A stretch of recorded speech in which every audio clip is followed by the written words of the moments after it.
इससे पूर्व वाले व्याख्यान में मैंने कृषि के स्वरूप और कृषि के प्रमुख प्रकारों में से 4 प्रकारों का उल्लेख किया और उनके बारे में विस्तार से बताने का प्रयास किया। इसमें हमने प्राचीन भरण पोषण वाली कृषि यानी प्रिमिटिव सबसिस्टेंस एग्रीकल्चर, बागानी कृषि प्लांटेशन एग्रीकल्चर, गहन जीवन निर्वाह कृषि इंटेंसिव सबसिस्टेंस एग्रीकल्चर और भूमध्य सागरीय कृषि यानी मेडिटेरेनियन एग्रीकल्चर के बारे में जाना। हम इससे आगे आज इस पर बात करेंगे। अन्य जो कृषि के स्वरूप हैं उसमें 5वां है व्यापारिक खाद्यान्न उत्पादक कृषि, कमर्शियल ग्रेन फार्मिंग। छात्रों, कृषि के विभिन्न प्रकारों को जब हम जानने का प्रयास करते हैं तो हमें ये पता लगता है कि ऐसे देश जो व्यापारिक दृष्टि से खाद्यान्नों का उत्पादन करते हैं वे पूरे संसार में किन क्षेत्रों के अंदर फैले हुए हैं। इसे हम यूँ समझ सकते हैं कि नई दुनिया के देश जिसमें उत्तरी अमेरिका, दक्षिणी अमेरिका और ऑस्ट्रेलिया शामिल है, इन देशों में या इन क्षेत्रों में बहुत सारे ऐसे देश हैं जो व्यापारिक खाद्यान्न उत्पादन का कार्य करते हैं। क्योंकि वहाँ पर जनसंख्या का घनत्व बहुत कम है और बहुत बड़ी मात्रा में खेती करने के लिए भूमि उपलब्ध है, ऐसी स्थिति में वे व्यापारिक दृष्टि से खाद्यान्नों का उत्पादन करते हैं। विशेष रूप से उत्तरी अमेरिका में कनाडा, यूएसए, दक्षिणी अमेरिका में अर्जेंटीना और उसके अड़ोस पड़ोस के देश, इसके अतिरिक्त ऑस्ट्रेलिया में, इन सभी में गेहूं का उत्पादन लिया जाता है। विशेष रूप से शीतोष्ण कटिबंधीय क्षेत्रों में जहां पर घास के मैदान उपलब्ध हैं, उन घास के मैदानों में गेहूं के लिए आवश्यक भौगोलिक दिशाएं उपलब्ध है और इस कारण से वहां पर विस्तृत कृषि के रूप में गेहूं का उत्पादन लिया जाता है। इसमें मशीनों का प्रयोग, रासायनिक खादों का प्रयोग, कीटनाशकों का प्रयोग बहुत बड़ी मात्रा में किया जाता है। बहुत अधिक पूंजीगत व्यवस्थाओं की आवश्यकता इसमें है और उसके साथ ही प्रति हेक्टेयर उत्पादन उतना नहीं होता जितना कि गहन कृषि के अंदर होता है। फिर भी क्योंकि विस्तृत क्षेत्र के अंदर इसकी कृषि की जाती है, इस कारण से कुल उत्पादन बहुत अधिक होता है। इस कारण से कनाडा, यूएसए, अर्जेंटीना और ऑस्ट्रेलिया गेहूं के बड़े निर्यातक देशों में से हैं। तो कृषि का ये स्वरूप कमर्शियल ग्रेन फार्मिंग है, जिसमें पूंजीगत व्यवस्थाएं बहुत उच्च स्तर की होती है। खेती करने वाले मानव श्रम की कम आवश्यकता पड़ती है, मशीनों के द्वारा अधिकतर कार्य होता है। इस प्रकार से नेक्स्ट है व्यापारिक फसल एवं पशुपालन। व्यापारिक फसल एवं पशुपालन यह उन क्षेत्रों में विशेष रूप से विकसित हुआ है जहां पर खाद्यान्न उत्पादन के साथ साथ पशुपालन भी किया जाता है। विशेष रूप से अभी जिन क्षेत्रों का मैंने जिक्र किया उन्हीं में ये इस प्रकार की कृषि भी देखने को मिलती है। इसमें विशेष रूप से नगरीय क्षेत्रों के आसपास जहाँ पर जनसंख्या का बसाव सघन है, मांस के लिए पशु पाले जाते हैं और उन पशुओं को खिलाने के लिए उनके भोजन की व्यवस्था कृषिगत व्यवस्थाओं से होती है। इस प्रकार से व्यापारिक फसलों में गेहूँ, मक्का ये प्रमुख फसलें हैं जो पशुपालन के लिए आवश्यक दाना और आवश्यक भोजन उपलब्ध कराती है और उस पर आधारित पशुपालन किया जाता है, जिसमें डेयरी उद्योग भी है और उसके साथ साथ ही मांस के लिए भी पशुओं को पाला जाता है। इसमें यूरोप के अनेक देश हैं जिसमें डेनमार्क है, हॉलैंड है, जर्मनी है, फ्रांस है, इसके अलावा दक्षिण के अंदर इटली, स्पेन, पुर्तगाल, हंगेरी, चेकोस्लोवाकिया, ये सभी देशों में व्यापारिक खाद्यान्न और व्यापारिक फसल एवं पशुपालन का कार्य किया जाता है। इसके अलावा उत्तरी अमेरिका में कनाडा, यूएसए में बहुत बड़ी मात्रा में, चूँकि इस महाद्वीप में कनाडा और यूएसए का अधिकांश जनसंख्या का भाग इसके पूर्वी तटों और झीलवर्ती क्षेत्रों में निवास करता है, तो वहाँ पर बहुत बड़ी मात्रा में पशुपालन और व्यापारिक फसलों का उत्पादन लिया जाता है। दक्षिण अमेरिका में अर्जेंटीना मुख्य है, जहाँ पर व्यापारिक फसल के रूप में खाद्यान्न का उत्पादन किया जाता है और साथ ही पशुचारे के रूप में घासों का उत्पादन किया जाता है, साथ ही मक्की का उत्पादन भी किया जाता है। इसी प्रकार से पशुपालन और व्यापारिक फसलों में ऑस्ट्रेलिया का भी नाम अग्रणी है। ऑस्ट्रेलिया के अंदर भेड़ पालन होता है, ऊन के लिए भेड़ पालन होता है। इसके अलावा जहाँ पर व्यापारिक फसलों का उत्पादन लिया जाता है उसमें गेहूँ है, और साथ ही मांस के लिए पशुओं को पाला जाता है। 7वां प्रकार है व्यापारिक दुग्ध व पशुपालन। व्यापारिक दुग्ध व पशुपालन ये पूर्णतया डेयरी फार्मिंग से संबंधित है। पशुओं को दूध के लिए और मांस के लिए पाला जाता है। इन परिस्थितियों का विस्तार विशेष रूप से यूरोप के अंदर हुआ है। यूरोप के अधिकांश देशों में दुग्ध और पशुपालन के लिए पशुपालन की जो प्रक्रिया है वो दिखाई देती है, क्योंकि वहाँ पर कृषिगत भूमि बहुत कम है।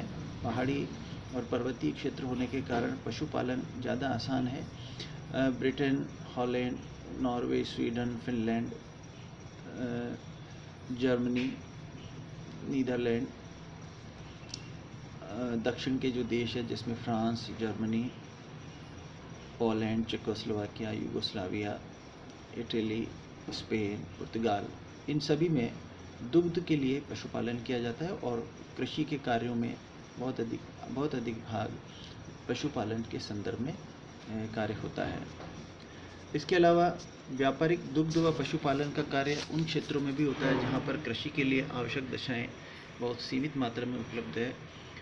अर्धशुष्क मरुस्थलीय क्षेत्रों में, विशेष रूप से भारत का जो पश्चिमी मरुस्थलीय क्षेत्र है वहाँ पर, पाकिस्तान में, इसके अलावा अरब देशों में, मिस्र में, अफ्रीका के अनेक देशों में व्यापारिक दुग्ध व पशुपालन का कार्य किया जाता है। अंतिम इसमें है व्यापारिक बागवानी एवं फलोत्पादन कृषि। ये जो कृषि का कार्य है, यह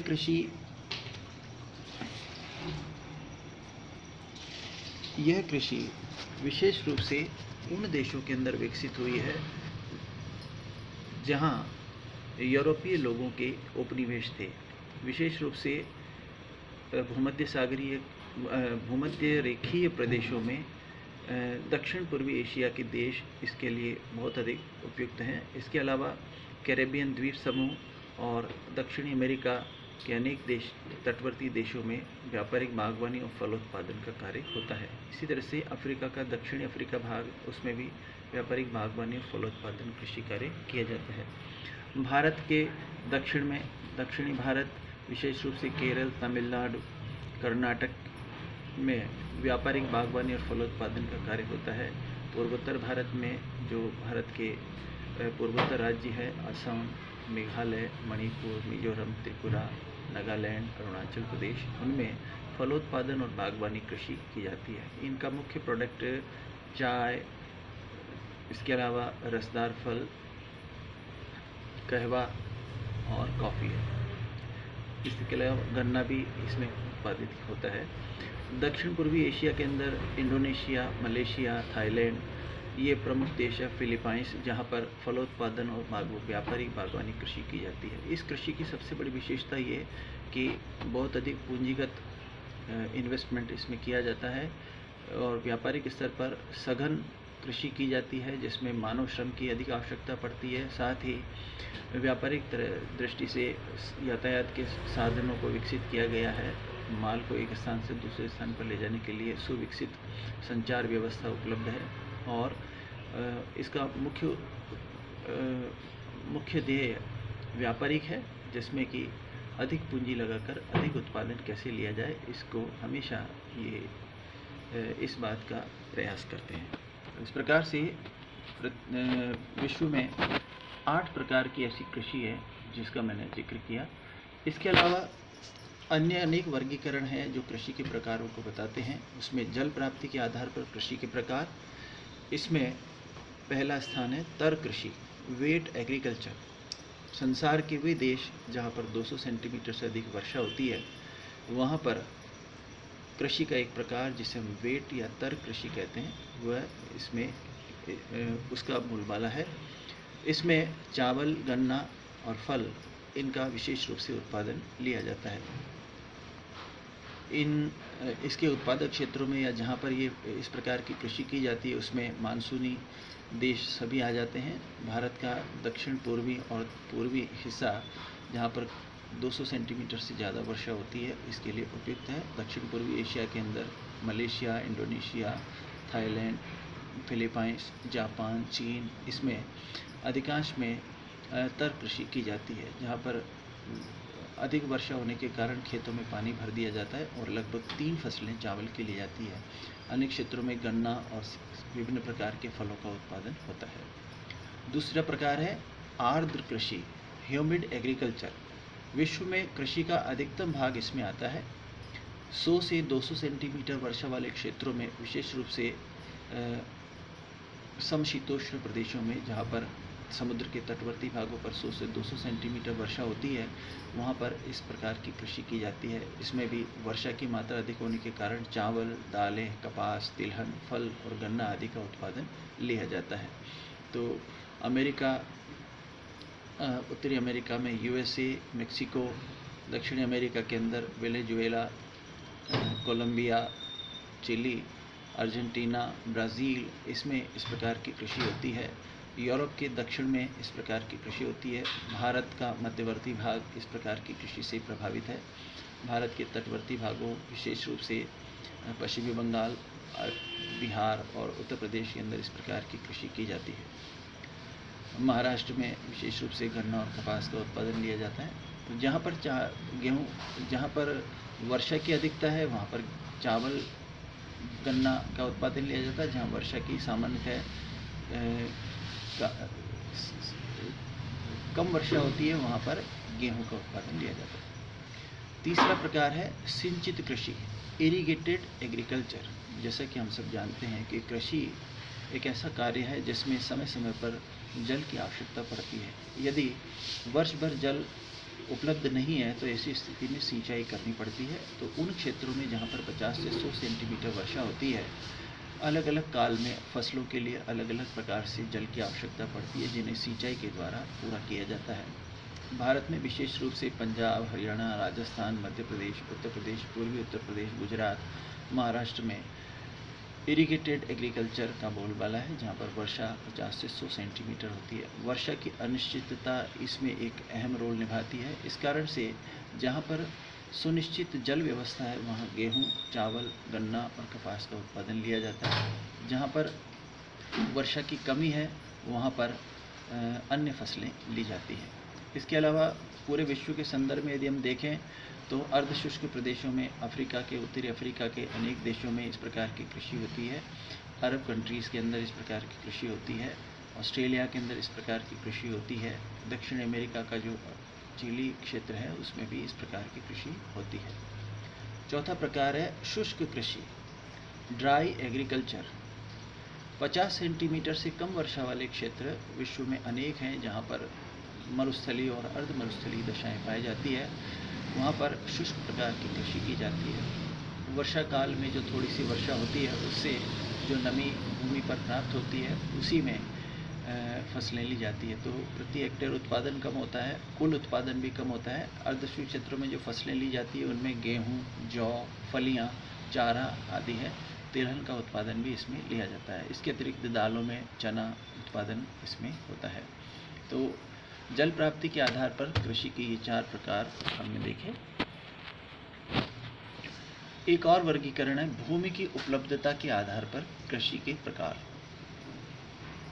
भूमि की उपलब्धता के आधार पर कृषि के प्रकार, types of agriculture on the basis of availability of land. इसमें 2 प्रकार है। पहला गहरी कृषि यानी इंटेंसिव एग्रीकल्चर। वे देश जहाँ पर सघन जनसंख्या निवास करती है, उन देशों में एग्रीकल्चर लैंड यानी कृषि के लिए भूमि की उपलब्धता कम होने के कारण सघन कृषि की जाती है। भारत, चीन, दक्षिण पूर्वी एशियाई देशों में इस प्रकार की कृषि की जाती है, जहाँ पर पैतृक रूप से कृषि भूमि का बंटवारा होता जाता है और खेतों का आकार क्रमशः छोटा होता जाता है। ऐसी स्थिति में अधिक जनसंख्या होने के कारण मानव श्रम अधिक मात्रा में यहाँ पर उपयोग में लिया जाता है। अधिक पूंजी, उत्तम खाद बीजों का प्रयोग करके प्रति हेक्टेयर अधिक उपज लेने का प्रयास किया जाता है।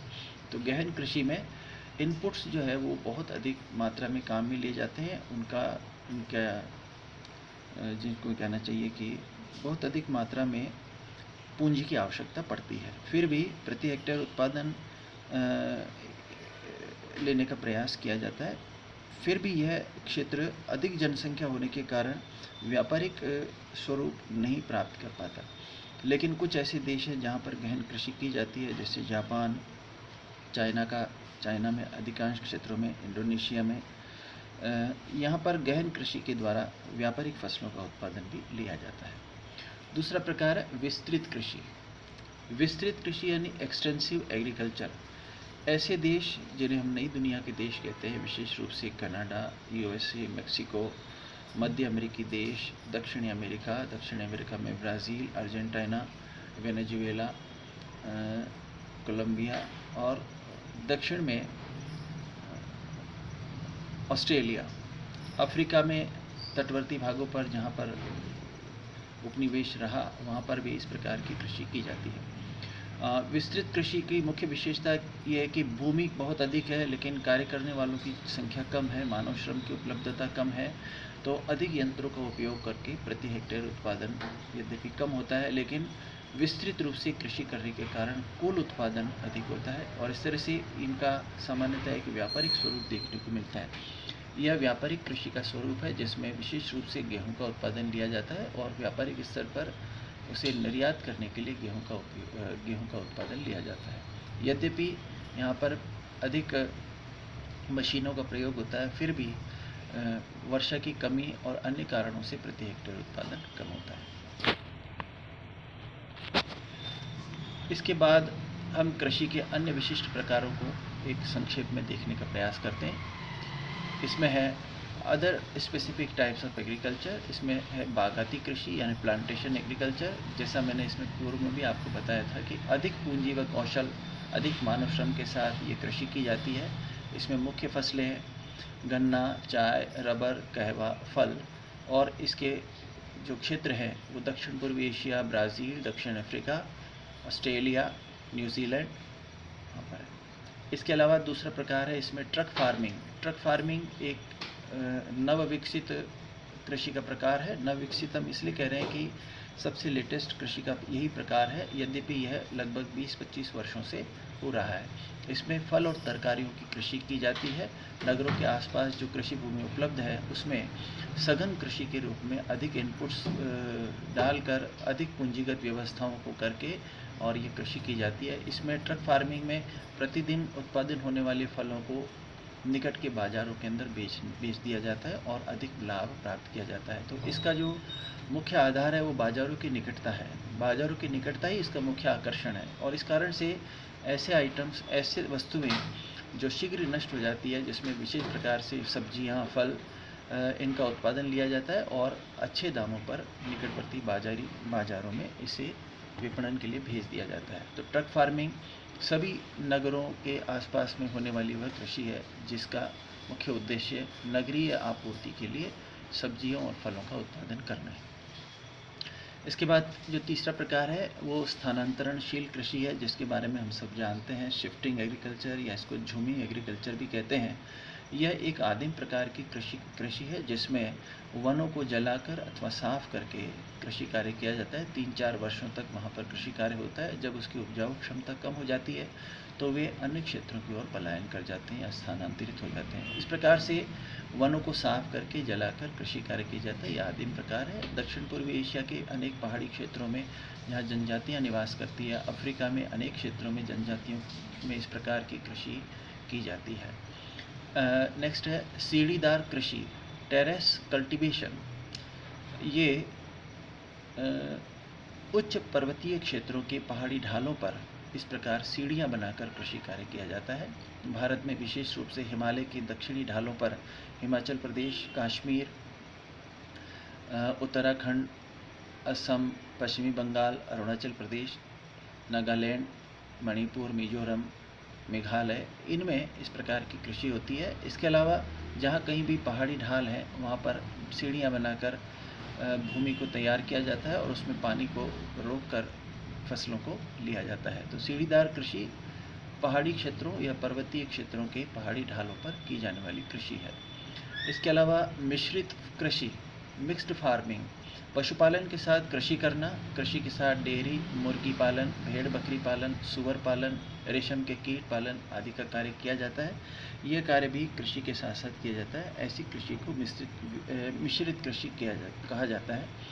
विशेष रूप से यूरोप के अंदर ये बहुत अधिक मात्रा में पशुपालन के साथ कृषि का स्वरूप देखने को मिलता है।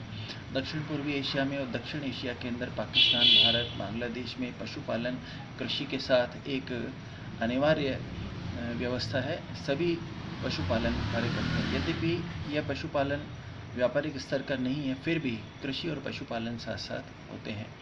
तो उत्तरी अमेरिका में कनाडा, यूएसए और अर्जेंटीना, यहाँ पर मिश्रित कृषि सामान्यतः नहीं होती। कुछ स्थानों पर होती है जो